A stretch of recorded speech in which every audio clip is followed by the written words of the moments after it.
Through a late summer fog, Calypso makes its way through the Antarctic's ice-strewn seas. To proceed further south, Captain Cousteau must first take on fuel for his research ship and reconnaissance helicopter. Through stark mountains of ice, Calypso will rendezvous with one of the few supply ships to venture from South America into these forbidding waters.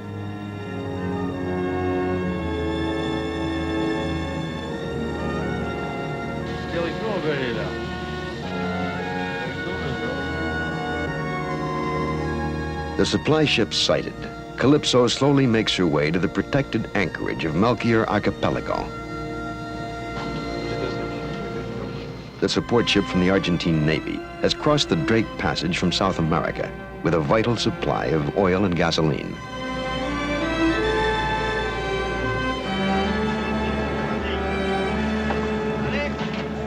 Calypso's bosun, Paul Zuena, coordinates the fuel transfer with his Argentinian counterpart.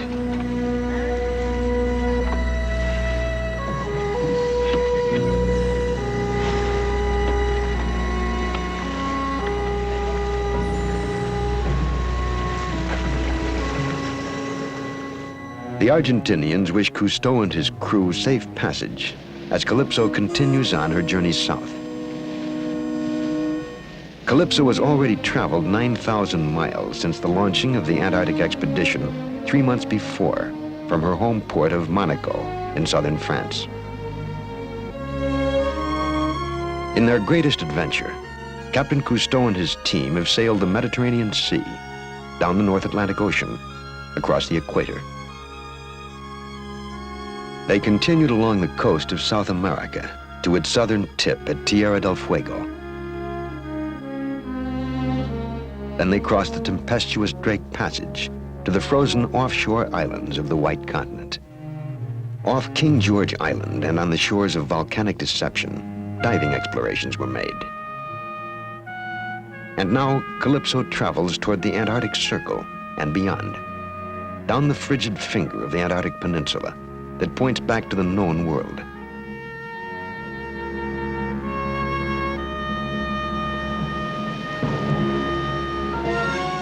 This is part 3 of Jacques Cousteau's expedition in the Antarctic, the third of 4 reports from the South Polar Seas, in which Calypso divers will attempt to uncover what lies beneath the ice fields of this frozen world.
Years and 2 days after it was first crossed by British explorer Captain James Cook in 1773, Captain Cousteau, aboard Calypso, crosses the Antarctic Circle.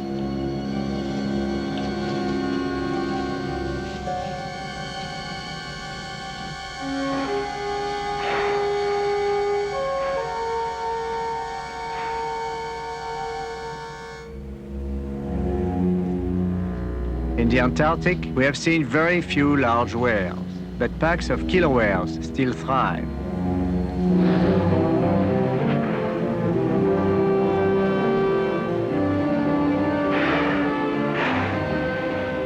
The close-knit family includes several females, offspring from 2 seasons, and a single large male, the leader, identified by his huge dorsal fin.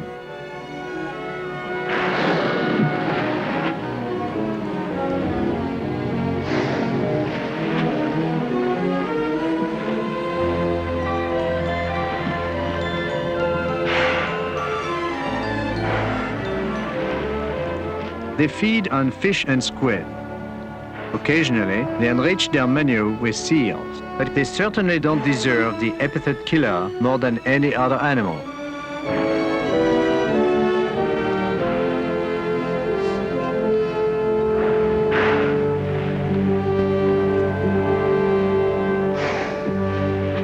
While observing the whales, Calypso, heading south, comes upon an awesome sight. The ship approaches an old sculptured iceberg that Cousteau will name the Sphinx, after the monumental Egyptian monster with its human head and body of a reclining lion.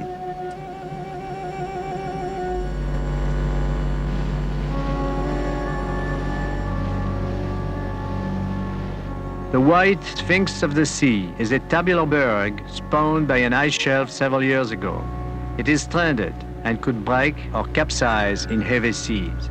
It was etched by Antarctic gales, mountainous swells, and summer sun. Proportions of the Sphinx are epic, 240 feet high and 1,400 feet under the sea. An inspection party is launched.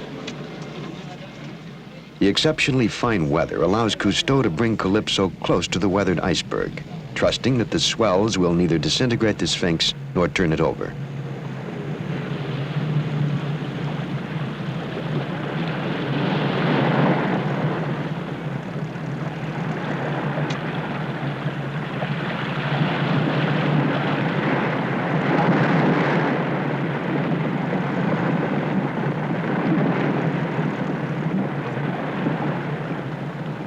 The U.S. Navy's sailing directions for Antarctica advises weathered icebergs be given wide berth. But Chief Diver Christian Bonacy cannot resist climbing the icy Sphinx.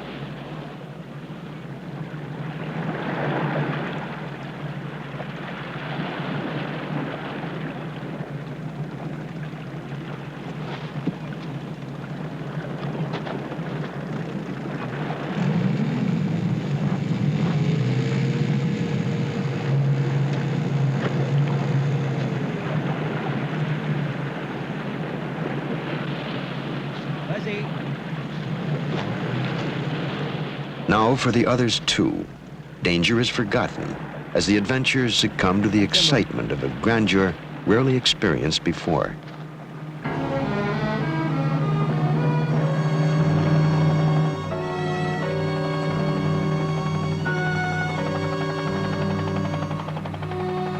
Like its Egyptian counterpart, the ice sphinx we look upon is a product of a desert, for icebound Antarctica is a desert. Here only 1 or 2 feet of snow fall each year. Unmelted, the ice crystals remain and pile up year after year, compacted in glaciers.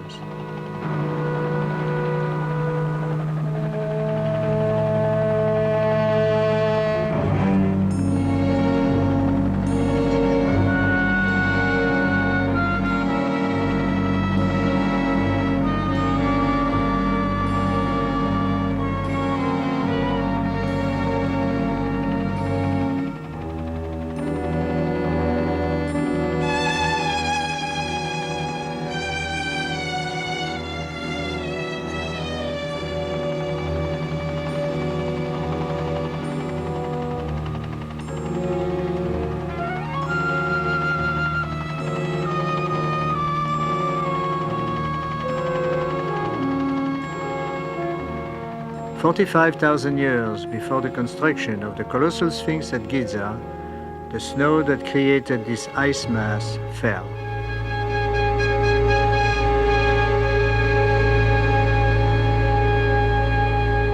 The men will now ride the swells, which will help them return through an ice crevice.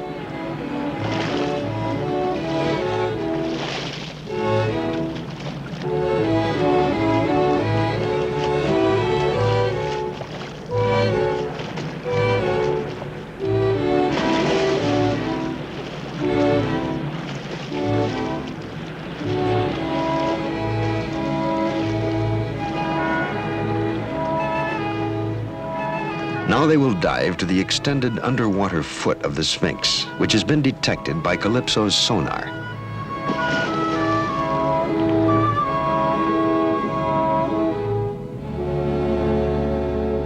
At a depth of 100 feet, the iceberg extends in a vast flat shelf, which is symmetrically pebbled, suggesting a giant golf ball.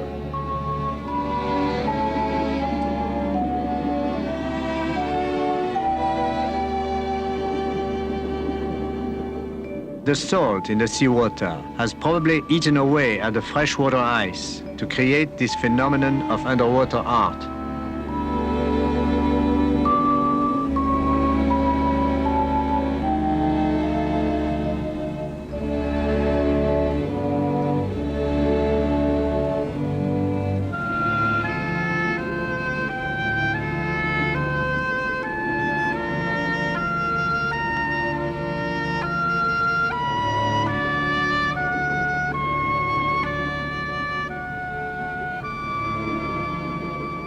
Our attention is diverted to a lone inhabitant of this pebbled mansion.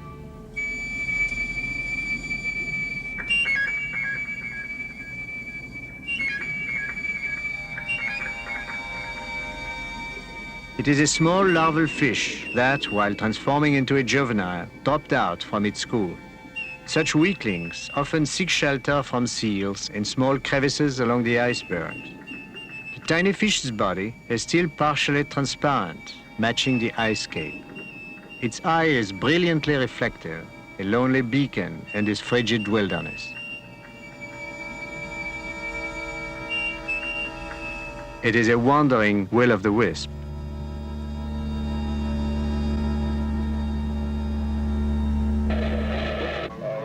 Via satellites, Cousteau is in daily contact with NASA. As Calypso moves further south, Cousteau receives the latest ice conditions from John Arvison of Ames Research Center, California. Yes, we are ready to receive these messages, and actually it does influence our... Cousteau reports he is passing through a corridor of fringe ice in good weather. But NASA warns that the Bellinghausen Sea to the south has approximately 120 more nautical miles of ice than last year. It is breaking up and moving in the path of Calypso.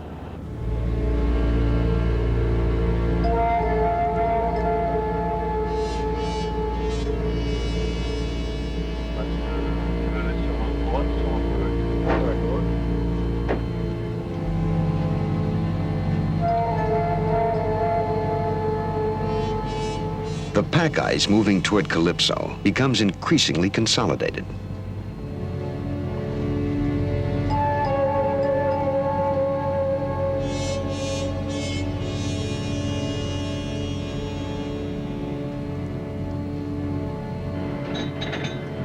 We stopped Calypso to take advantage of the exceptionally good weather for a balloon ascent. As a high-altitude conning tower, a balloon is no match for a helicopter, but it is far less expensive and almost noiseless. Philip's mission is to evaluate its practical use in the Antarctic. Calypso must first be secured to the largest ice floe. Then, to provide a wider base for the work party and a sufficient liftoff pad for the balloon ascent, with the help of a launch, 2 ice floes are tied together. For sailors from the sunny Mediterranean, this Antarctic dock is an unusual mooring.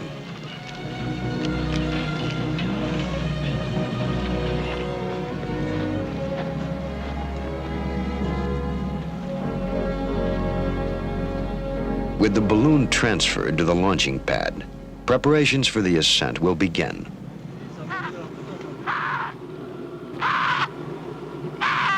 An Adelie penguin, raucous rider of the ice floe, is curious and demands attention.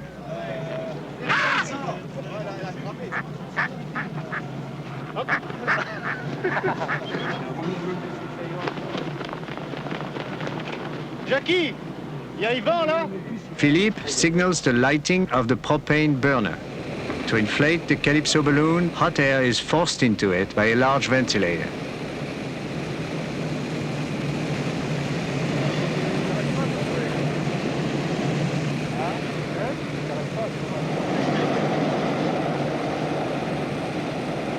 From the poet Homer, we took the name of his nymph, Calypso. Our beautiful Calypso maidens now become pneumatic to soar with Philippe over Antarctic seas.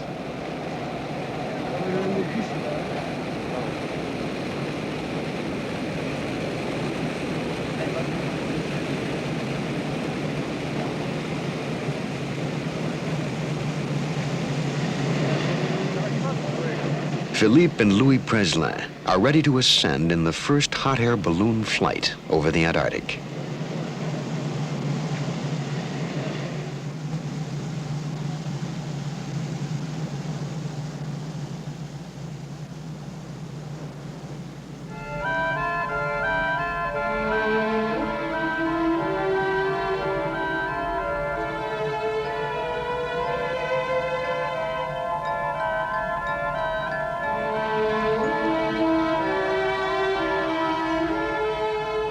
Through icy silence, Philippe, Preslin, and inflated sea nymphs glide over a Cape of Serenity, with visibility up to 250 miles.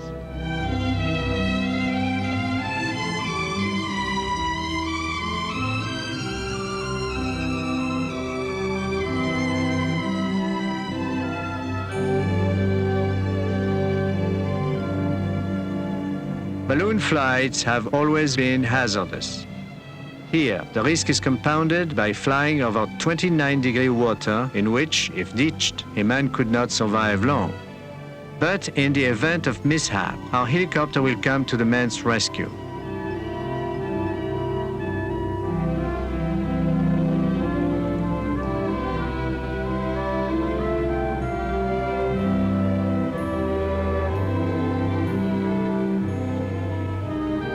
We had hoped that balloon surveys might enable specialists to count and photograph wild creatures without disturbing them.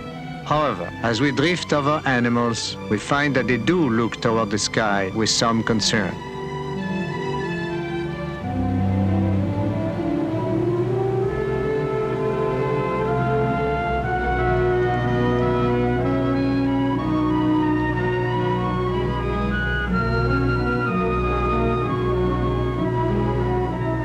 The free-flying balloon trails a tether that will be picked up by a towing launch when Philippe is ready to return.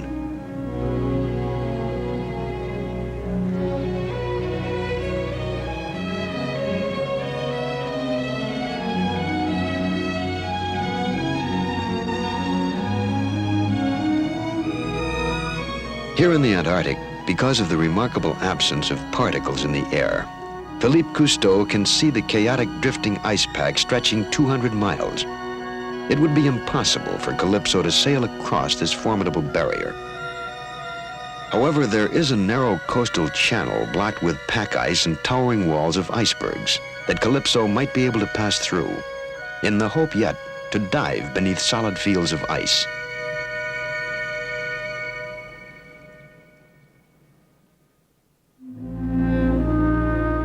For the Voyager, Antarctic midnights produce oddities of light. The tilt of the Earth in January and low sun rays slanting through layers of polar air create strange glows and mirages that mesmerize men on watch. But the ice in the path of Calypso is no mirage, and launches are sent ahead to push the larger chunks of ice away from vulnerable Calypso.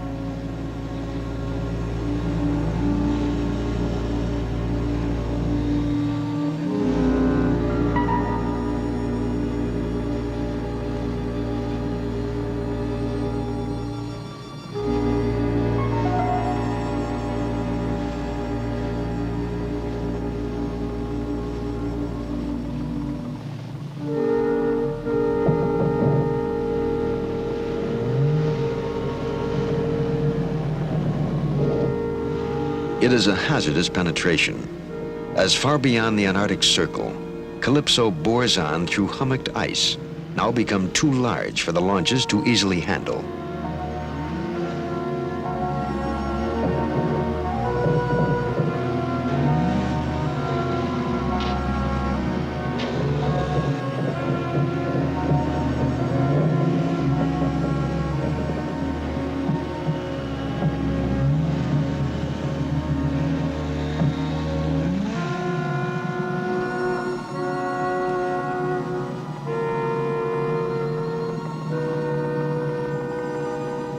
An open water lead is welcomed, and in the escort launch, Paul Zuena, at least momentarily, finds some respite.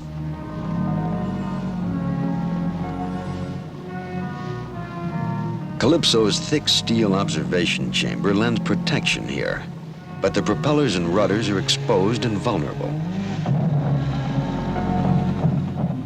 Now again, the pack closes in.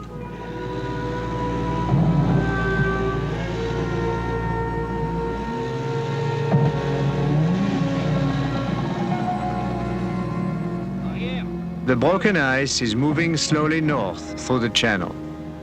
We must fight our way through this narrow, unfathomed passage, entrenched between steep mountains and sheer ice cliffs that may collapse at any time and completely engulf us.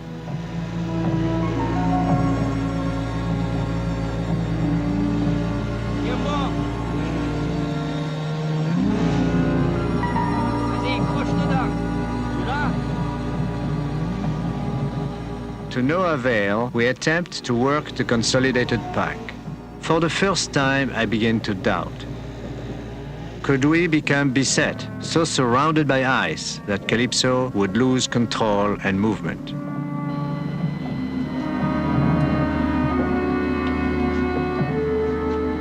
In 1915, Ernest Shackleton's ship Endurance was beset. Reportedly the strongest wooden ship ever built, the Endurance was cracked like a walnut by pressure ice.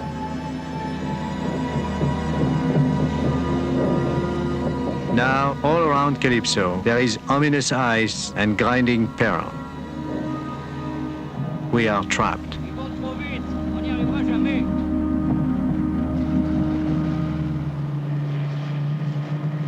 In the reconnaissance helicopter, pilot Bob McKeegan and Philippe Cousteau will look for a way out of the ice trap.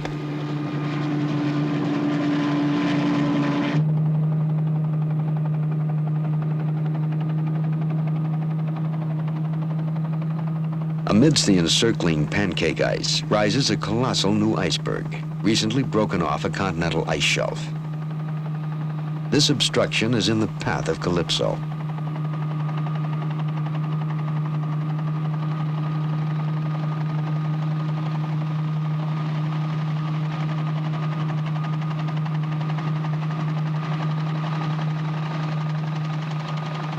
But beyond the iceberg's tabular top, there is a ribbon of blue open water with a flotilla of current-driven icebergs.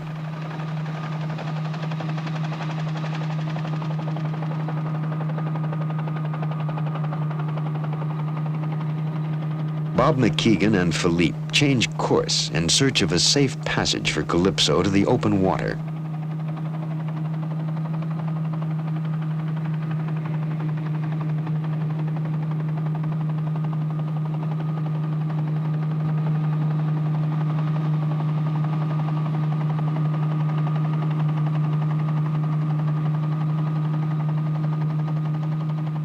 The men are in radio contact with Captain Cousteau. Ce que je voudrais savoir, c'est si une fois qu'on a contourné vers l'ouest, on trouve l'eau libre vers le sud. Philippe has found a navigable channel and informed Cousteau of its location.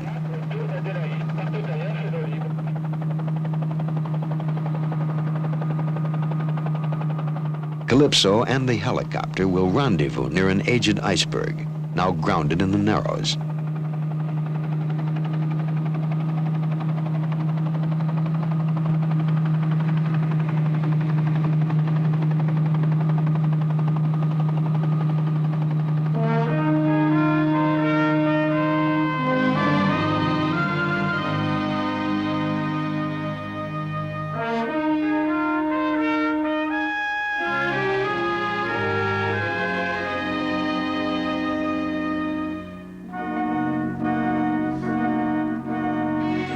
Calypso has maneuvered through the ice blockade and sailed this channel clear of ice blocks, and now unimpeded continues its journey.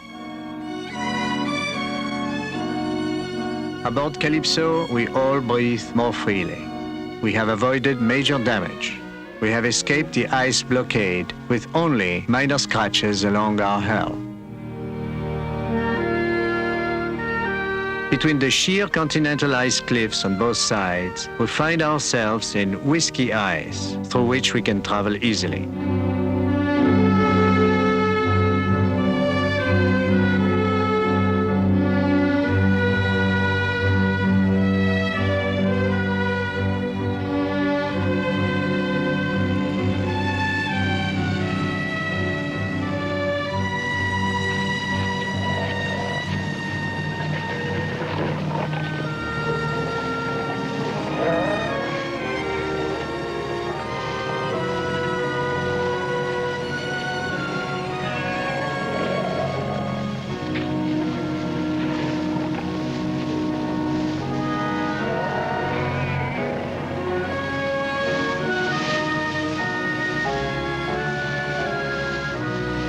It is a magical morning when we approach an Antarctic panorama of pristine beauty.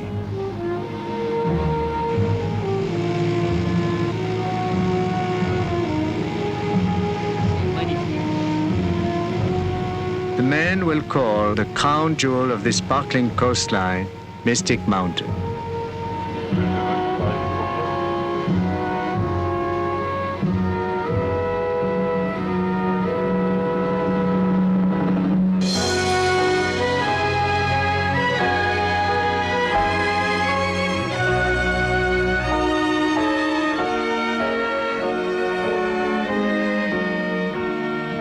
Now Calypso approaches her destination, the solid ice fields that extend from the glacier ice shelves. Here the men of Calypso will explore what lies beneath this frozen world.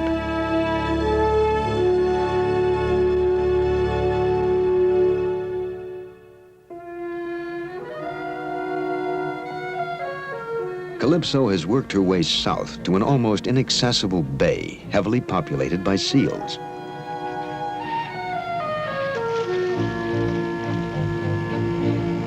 The men have finally reached a field of fixed ice, 20 miles long, from which to launch a diving expedition.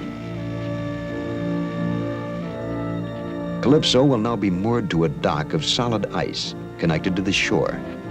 If the good weather turns foul, a freezing sea could imprison Calypso. The temperature of the Antarctic has dropped below 28.4 degrees Fahrenheit. Lest the ship be frozen in, the ice forming around Calypso is churned loose by a launch.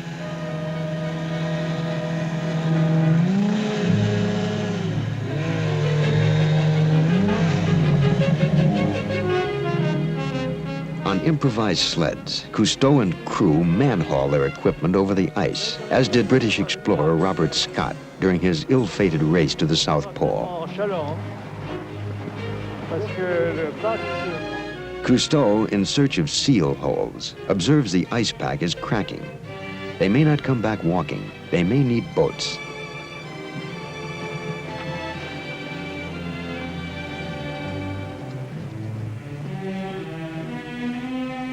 A breathing hole.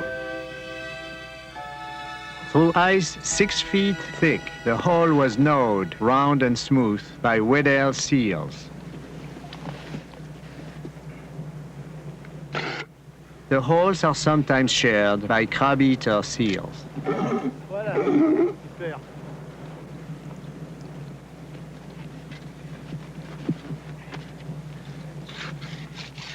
We would slightly enlarge 2 seal holes so that we can dive through one, explore the seal's under ice domain, and in case of trouble, come up through the other. Having enlarged the first hole, Philippe now assists Undersea on the second one.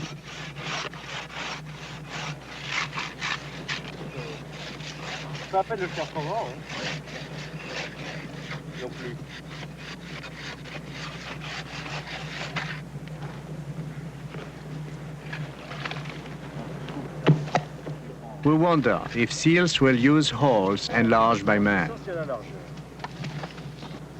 Ah, évidemment, il y a vous.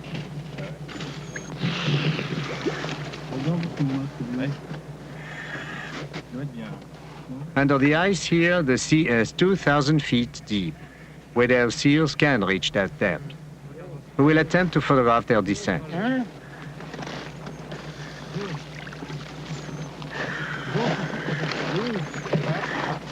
Moi, je pense que sur la chair, hein, c'est carrément. Non, non, sur la chair, parce que mon néoprène est côté. Je vais mettre dessus.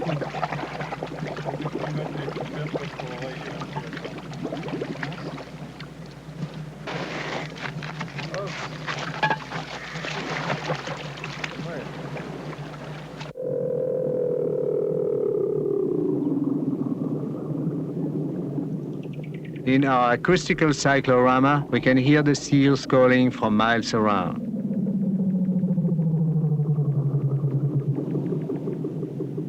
Greenish microscopic algae coat the solid ceiling.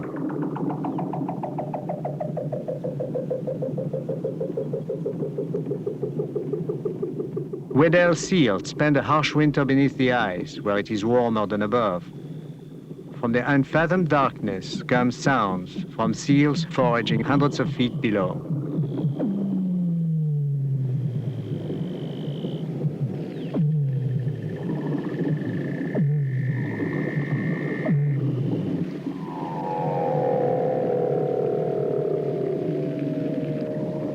Weddell seals are incredible divers. They can stay almost an hour underwater and can swim up to 5 miles under the ice. They use their sonar to relocate their breeding holes after foraging in the depth.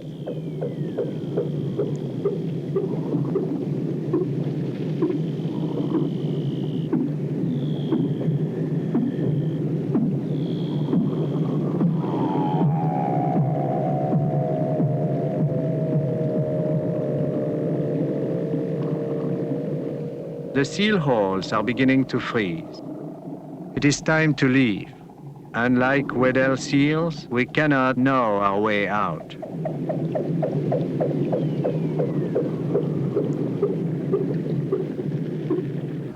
Now Cousteau launches a saucer dive.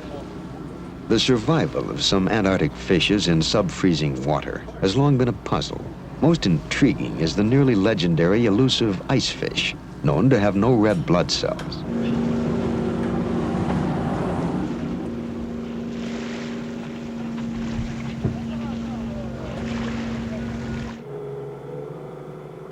Cousteau will film the journey, while Albert Falco pilots the two-man craft with a new depth capability for the Antarctic of 1,200 feet. Outfitted with an additional camera, remotely operated, Cousteau and Falco descend through the freezing sea.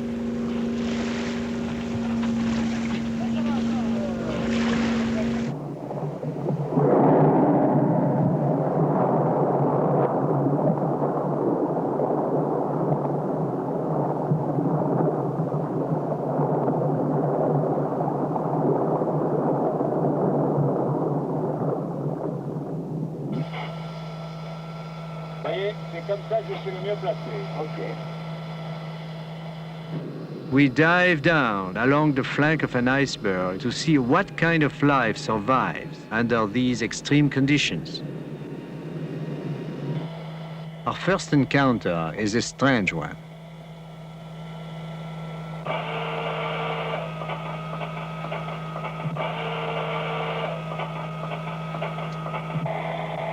Qu'est-ce que c'est cette espèce de boule de plastique au bout d'une tige? Ah ben c'est ces fameuses acidies là. Not much is known about this deep-water animal, a coelenterate. The ball at the bottom plays the role of a mouth, while its 6-foot-long, worm-like venomous extension curls up around its prey and slowly contracts to bring the victims to its mouth. The ball of feeding tentacles will then suck them in.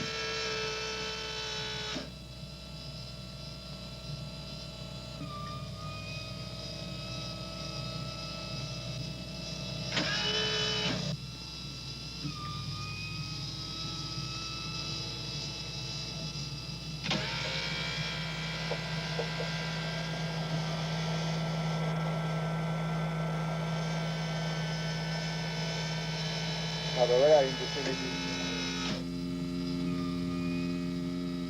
Like a tolling Christmas bell, a type of jellyfish sweeps back and forth, picking up microscopic food.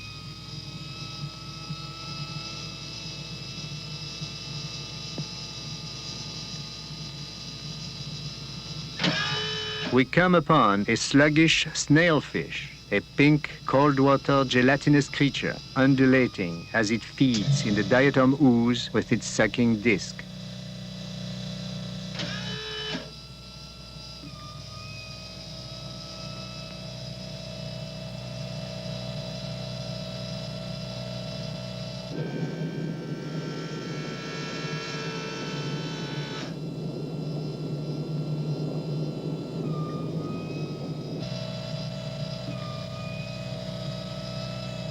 Looming out of the depth is one of the favorite foods of the deep-diving Weddell seals.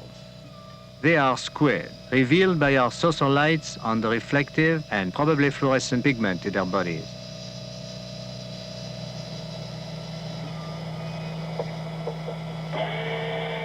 This is the first time living squid have been seen in the Antarctic. Another brilliant species of squid with gossamer wings is unknown to us.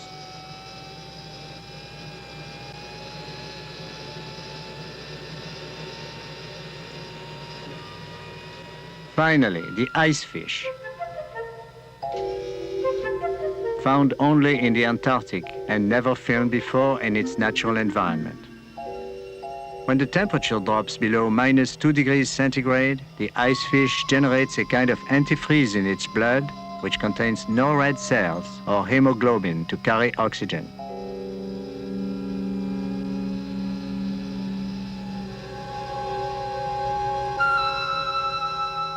It is felt that the semi-transparent icefish may give man new clues to the creation of artificial blood.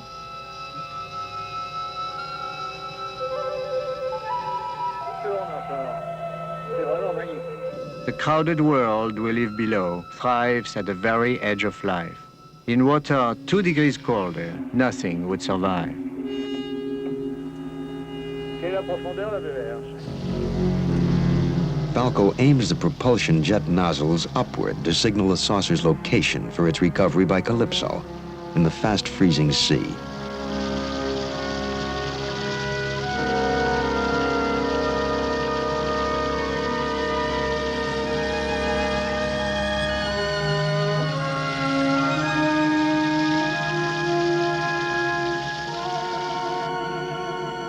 The sky and sea appear uncertain, but if winter will hold off, the men of Calypso will now dive beneath the ice off the continent itself.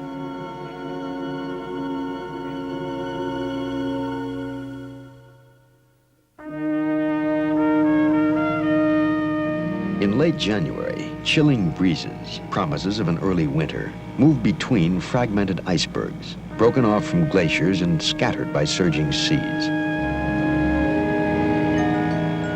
Philippe Cousteau leads a diving party toward the coastal ice cliffs. Within the protection of the ice belt is the diver's destination, Mystic Mountain.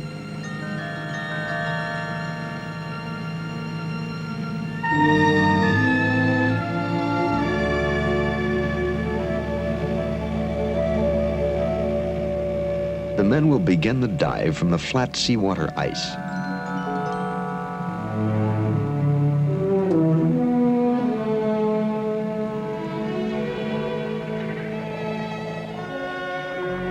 Crab-eater seals move with rapid swimming strokes across flat ice. They are the most lithe of Antarctic seals. Philippe quietly slips into the sea to photograph them.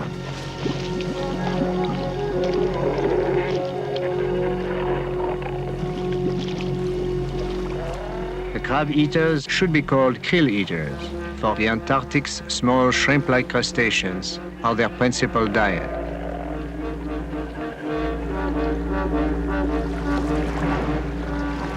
There are more crab-eaters than all other Antarctic seals combined. There are many more seals underwater than one can spot on the ice.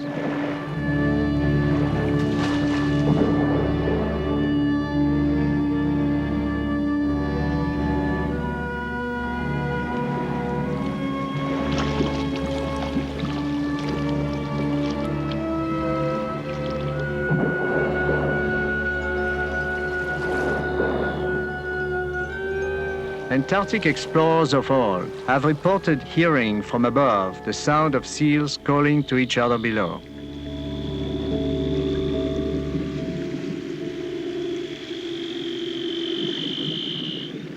Now, in their most adventuresome dive, Philippe and team slant down ever deeper along an endless wall of ice.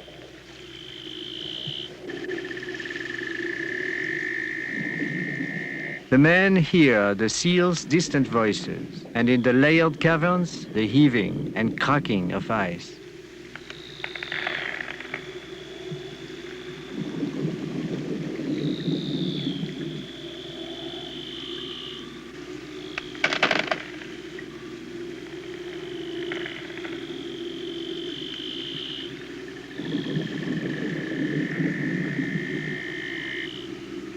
Over the ages, this freshwater ice melts, refreezes, collapses, and buckles. Walls, floors, and ceilings endlessly shift as ice grottos are created and destroyed.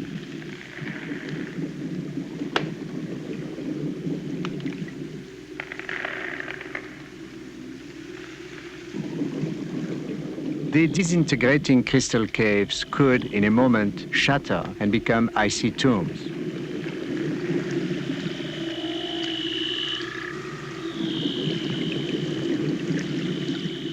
An opening leads to a maze of mirrors where minds become confused.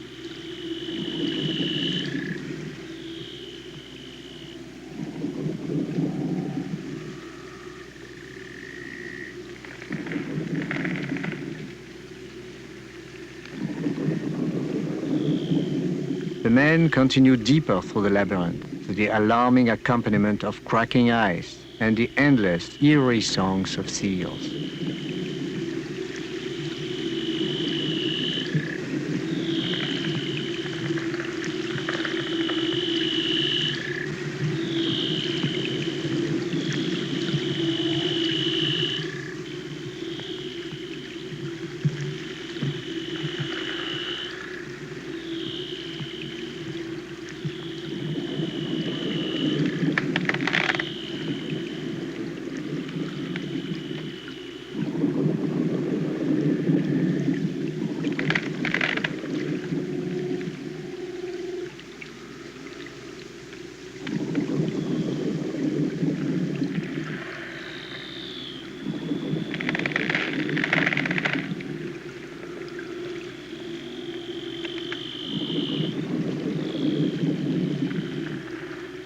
The divers squeeze past pure water prisms that look like giant diamond swords.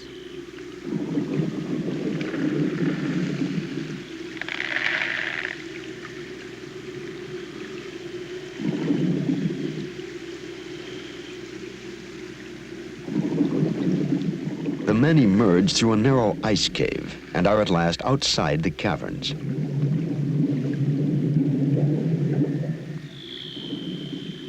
They regroup to leave the icy catacombs to the elusive seals.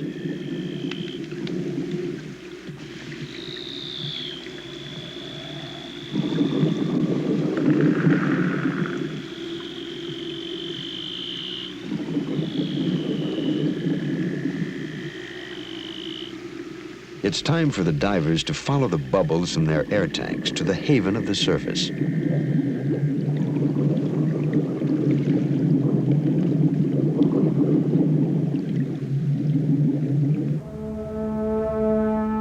With change of weather rooster tails in the sky, Calypso moves slowly southward along the ice bluffs that fringe the mainland shore. As the ship moves ever further away from the low-arcing sun, the strange glow turns iceberg bastions to gold.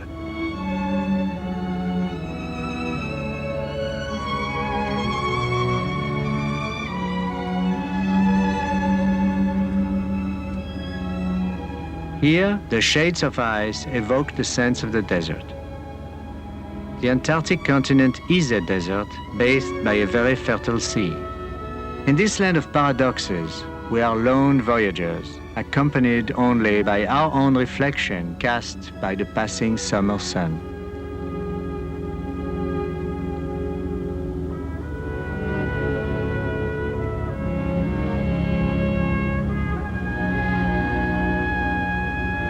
ça.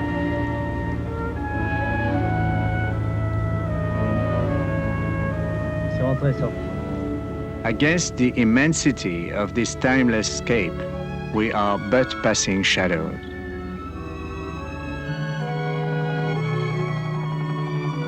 For thousands of years before the sun shone on man, it illuminated mountains of glacier ice that may endure and outlive man.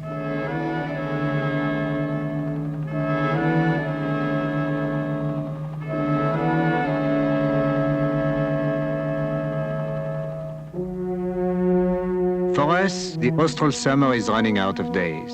Before long, we must sail with the sun to escape the long south polar night. Soon, only monuments of ice and masterless winds will consort in the trackless splendor of wintry Antarctic seas.